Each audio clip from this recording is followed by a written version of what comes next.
Hello and welcome to Becoming Abundant podcast. I am your host, Anna Maria Jinga, and this is our side of the internet where we get to speak about true abundance, personal authority, emotional optimization, and the pure power of alignment, all while living in the presence and guidance of God Himself.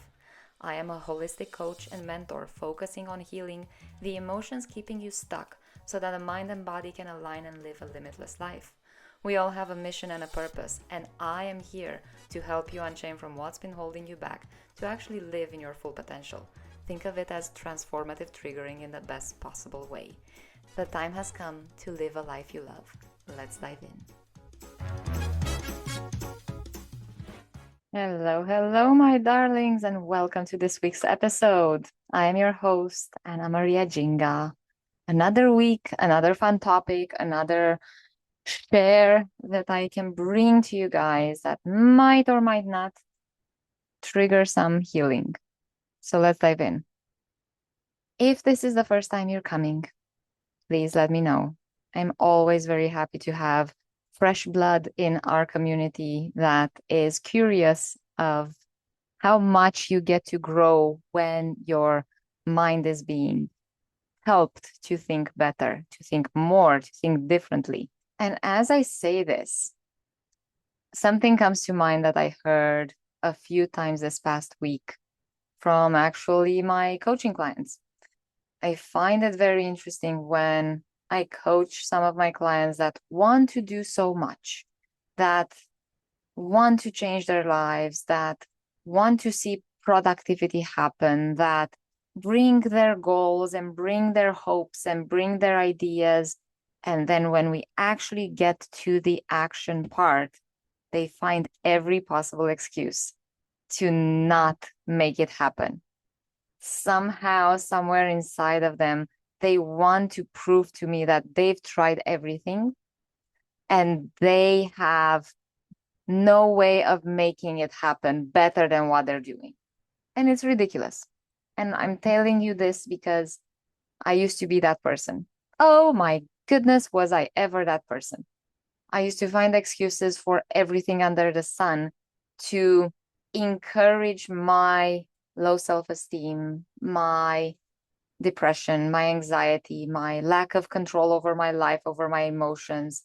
Everything that was going wrong in my life, I had an excuse for why was it happening. And so do my clients.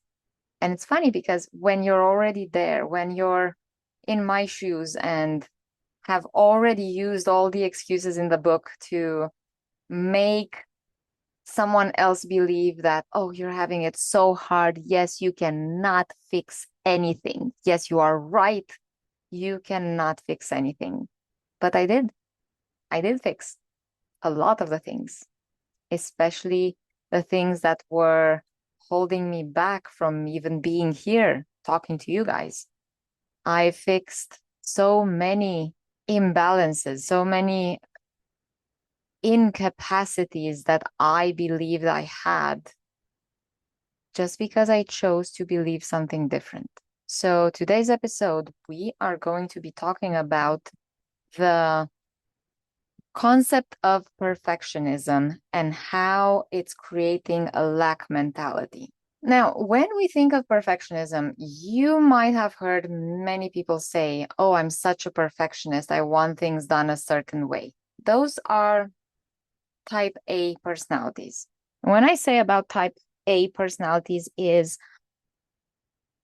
the kind of person that wants to control things, that wants things done a certain way, that are going most of the time above and beyond their own limits to constantly grow and expand and evolve and do so much and are so capable. You couldn't give them something that they couldn't handle. Those are type A's. Those are, in our understanding to a certain degree, the perfectionists. But then there are other perfectionists, quote unquote perfectionists, that are the ones that I have as clients sometimes. I have both sides of these spectrums as clients, but let's go into the second category. The second type of perfectionist is the kind of person that says, oh, I'm getting in my own way so much because I want to do this and I want to do that and I want things to be a certain way. So then I get into my perfectionist role and I actually don't do anything because I get so overwhelmed by not being capable enough to make it happen. That's the second category.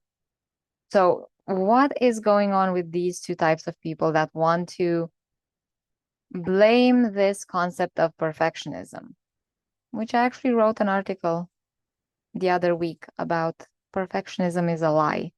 And I had quite a few people coming with excuses in my comments that they are OCD, that they are so particular, that they are type A and want to get everything done and so on.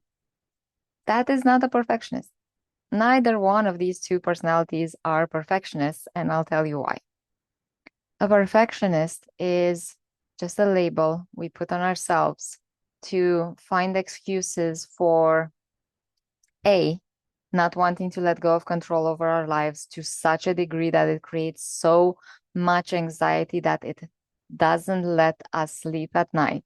Here's a little shout out to my super early risers that want to early bird gets the worm, get everything done, and are so particular that they can't even sleep well enough to not control the day. And then we have the second perfectionist that wants so much to be a perfectionist because they see these type A people that are so particular and so in control over their lives and they make so many things happen. And they want that. They don't know how to get that. So they blame themselves for having a perfectionist mindset, but being too overwhelmed with the details that they don't put things in motion. So it's really funny when we have both of these personalities that want to achieve full control over their lives, want to do so much, yet they are lacking. The first category is lacking peace, is lacking patience, is lacking balance in their lives because they want to control everything. So there's no balance. You want to hold on to everything in your grasp, make everything happen, just like you would be a god. Mm-mm-mm. And the second one wants to have that concept of control, wants to be a perfectionist, wants to make things happen, but they get so overwhelmed because part of their subconscious is teaching them, hey, you're actually not supposed to do this.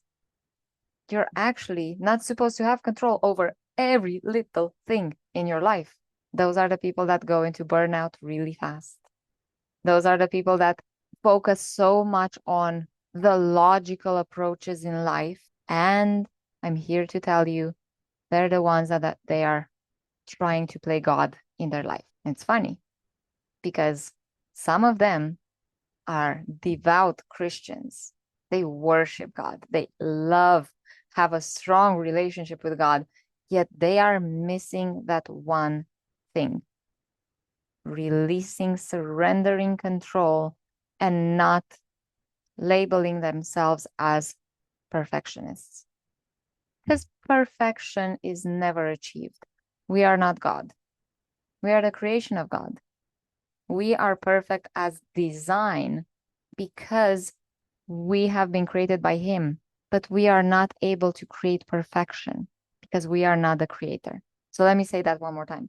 We are not capable of creating perfection because us as creation, we're not capable of creating perfection because we're not the creator. So I'll let that for a moment sink in with you. As we breathe through it, I know it's a hard one to swallow today. I know. But here's the thing: you do not need to control everything. In fact, the less you focus on control, the less you focus on the need to do everything and find the balance between doing and being, find the balance between what you want to have and what God has in plan for you. That is when you can start working on releasing control over this need of perfection. That is when the sense of lack of not being enough. Because lack is not just not having enough, but also not being enough. So whenever we have that awareness of lack, we tend to want to control it. If I would do more, if I would show up more, if I would be better, if I would work harder, if I would do all of these things more and more, if I would wake up earlier, if I would take a shower earlier, maybe I would skip breakfast, maybe I would skip a workout. No, I need to work out. I need to work out 45 minutes every morning.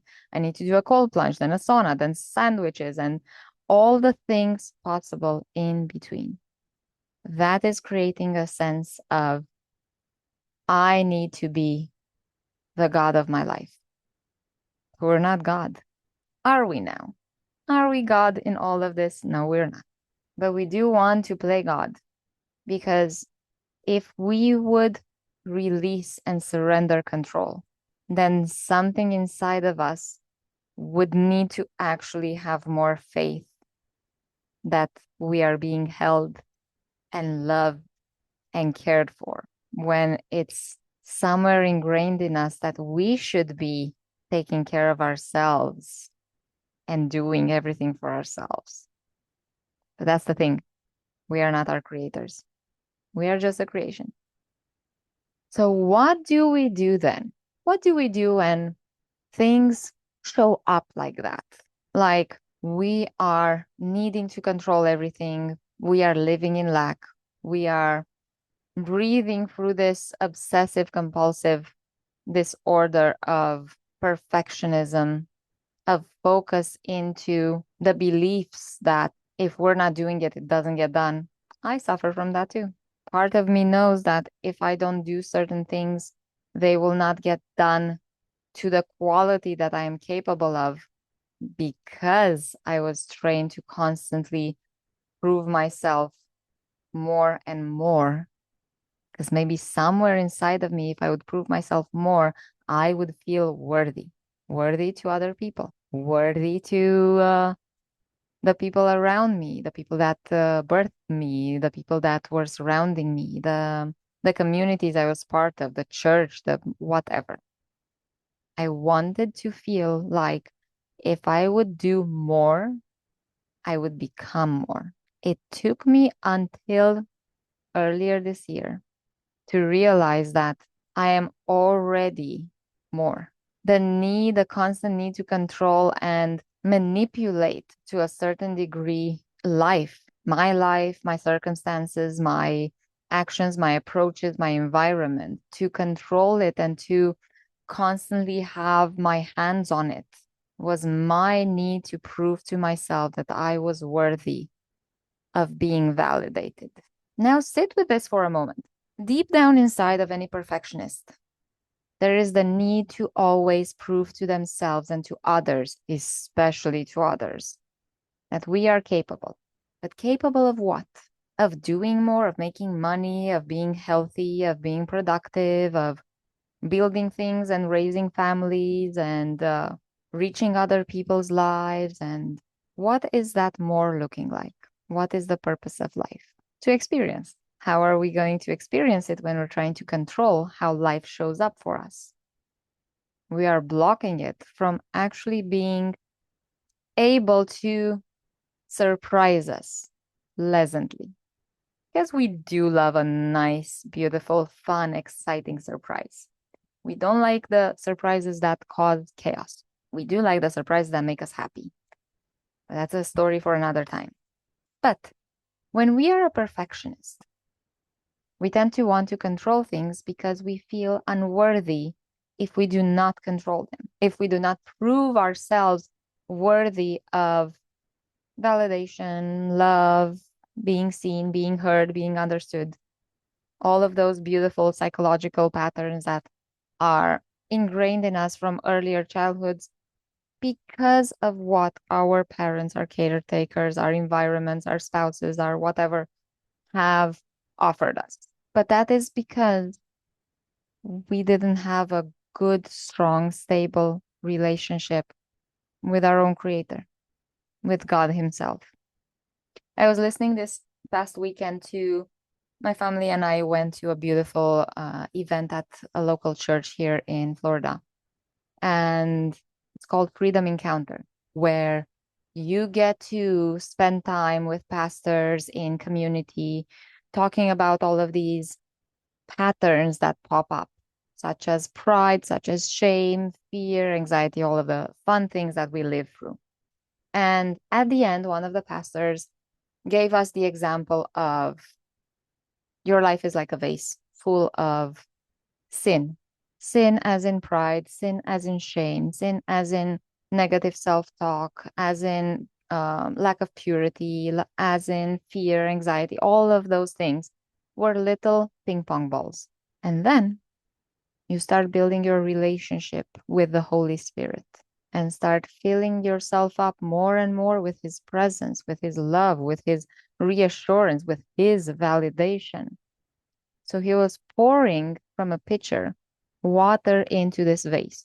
And as He was pouring this water, the ping pong balls started to come out, each sin popping out of the vessel one by one by one by one until it was full. But there were still a few small ping pong balls that were the little anger that pops up here and there, the little fear when we're feeling inadequate for whatever reason, the little shame because we ate too much, slept too little, looked a certain way, whatever. But the thing is, when things are brought up by the Holy Spirit with His reassurance and His anchoring into the truth of who we really are and why we're here, those surface level sins can be easily washed away. So when we circle back to what we were talking earlier about how the presence of God and Holy Spirit in our lives and in our days and in our beliefs can help us heal from the need to be perfectionists and type A's and highly organizers and the constant need to control everything in our life, it first starts with the choice to want to have that. To also understand that the first thing that you're not addressing when you are in either of the two personalities, both in the type A, I want to be a perfectionist because I need to control everything, and the type B, the people that want to do all the things but are so overwhelmed just by the idea of doing them so they don't do anything. In both of those cases, the thing that's getting in the way is your pride to not let them go. Because in one, you want to control everything, you want to play God. And in the other, you want to be the victim. In both situations, you're trying to prove to yourself and to those around you that are important to you and you don't want to admit it, that they are important and or were important. Because it doesn't matter if the person that planted that seed of not being good enough in you is still alive or not, the pattern is still there. If you're in either one of these two personality types, you are struggling to feel worthy enough to surrender. Because maybe if you surrender, you're going to lose control. Maybe if you surrender, you're going to lose all of the work you've put into building this foundation brick by brick of either being so controlling over your life or either being such a good victim in your life that, just like we were talking last week, it attacks your identity. So when we are perfectionists or want to be perfectionists or use that label to mask what's going on underneath, we are not letting the Holy Spirit feel what's underneath, which is the lack of accepting who we are at our core, that we are worthy, that we are capable, that we are enough just as we are. Because think about it and sit with this for a moment. When you are enough, what are you capable to do then? When you are enough, you're good enough, you're abundant enough, you lack nothing. What is possible for you then? Because when you realize that there's no need to constantly prove yourself to this person or that mother or that father or whatever that relationship looks like, and you know that the only person in your life that you need to prove to yourself already knows you are worthy. That settles in quite differently, doesn't it? So let me say that one more time. When the only person that really matters in your life knows already that you are worthy and you do not need to prove anything else, there's no lack anymore because that relationship is balanced. What is possible then? Everything, because there's no restriction anymore. And then that relationship guides you to be more of your true self, more of your leader self, more of your abundant self, more of your essence that feels so truly aligned. And that person is the living God. And while I'm not making this a podcast about Christianity, I am making this podcast about what is true and what is real in our life and what is the essence of what's going on underneath the psychological patterns that we wear as labels and emblems and armor at times, and go underneath realizing that we actually are capable and worthy and we lack nothing.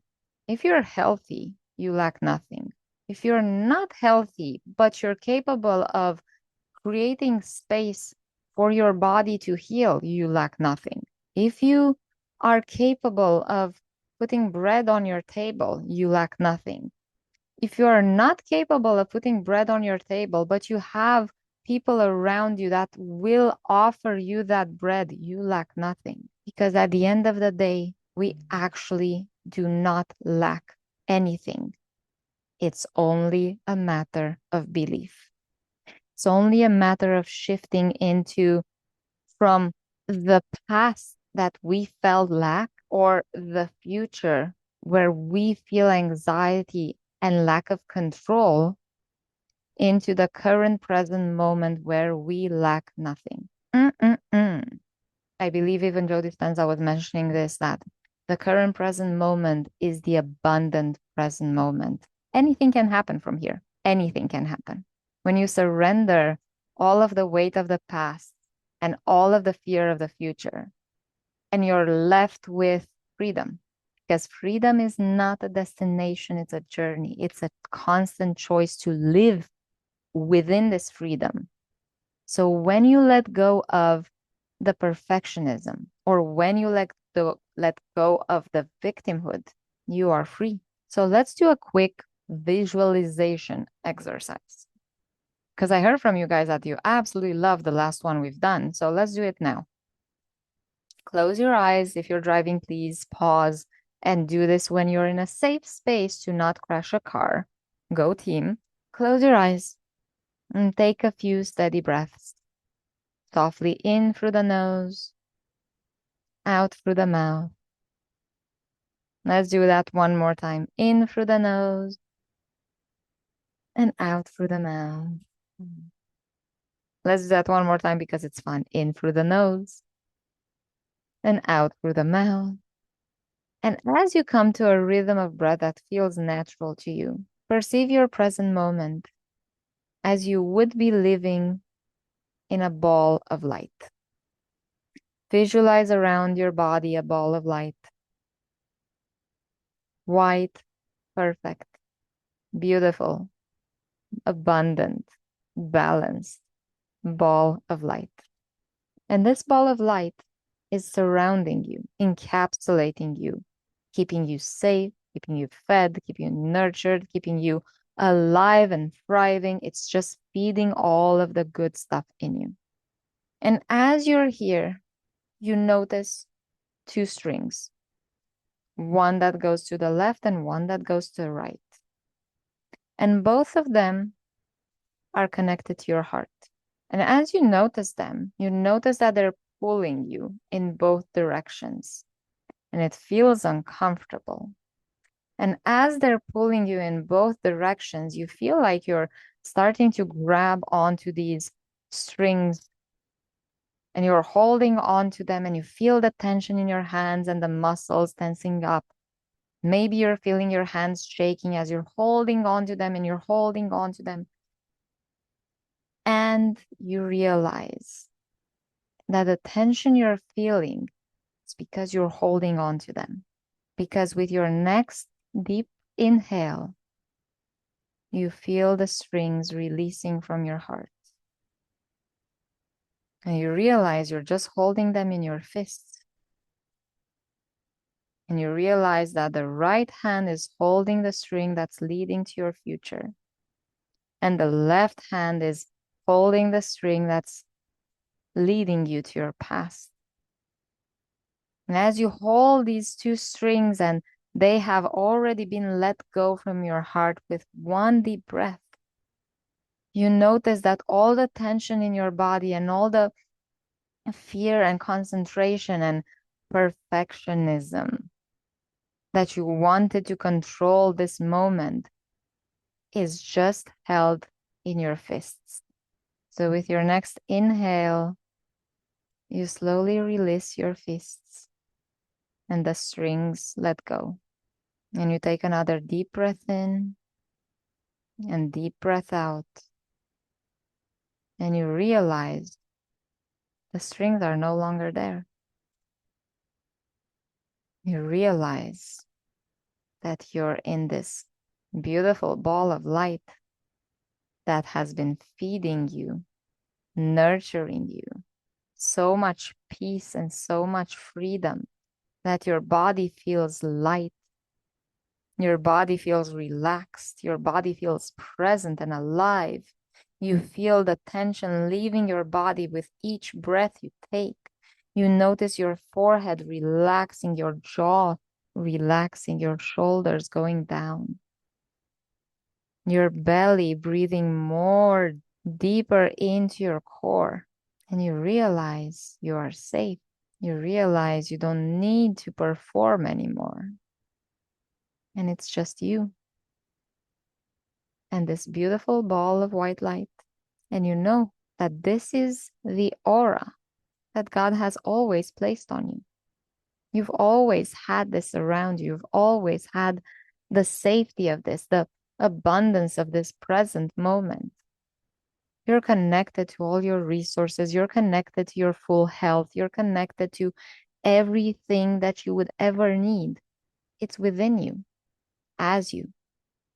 It's always been you because God created you so perfectly aligned that nothing should have gotten in the way without you letting it get in the way. So now, as you're in this space, you decide to commit to yourself and to your truth that you are an abundant being. And as this abundant being, as this aligned being, you commit to yourself from this moment forward that everything you do is a matter of intentional choice. And this intentional choice is all connected to you. So when you are ready, you take a deep breath in, deep breath out, and you make that choice that it is all up to you. And so we take another deep breath in and let it all out.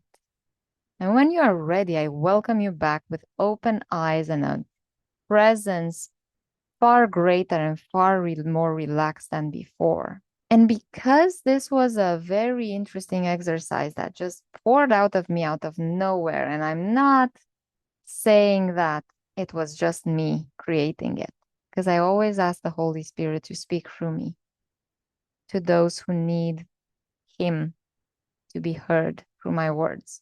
So, with this message that came through, and with this exercise that we've experienced now, I will leave you with this. What is a choice that you are ready to make from this day forward that will serve you for your greatest good, for your most abundant life, and for the aligned, balanced lifestyle that you deserve? What is that choice? So, my loves, I'll leave you with that as homework. I'm very excited to read your messages. I'm very excited to speak with some of you. I know you guys love to send me audios, call me, text me, meet me, and have conversations. I absolutely love that. So thank you so much for being so involved in our community. Make sure that you send everything my way, even questions or curiosities if you have from this episode or previous ones, either on my socials at I am becoming abundant or on my email address, info@becomingabundant.net. I'm really excited to see what you guys experience out of this. Thank you so much for tuning in. I love you. I'm so proud of you. You guys are totally rock stars for showing up and choosing more for your life, choosing to live a life you love. And until next time, I wish you love, peace, abundance, and may you stay salty and bright. Till next week, I love you. Bye.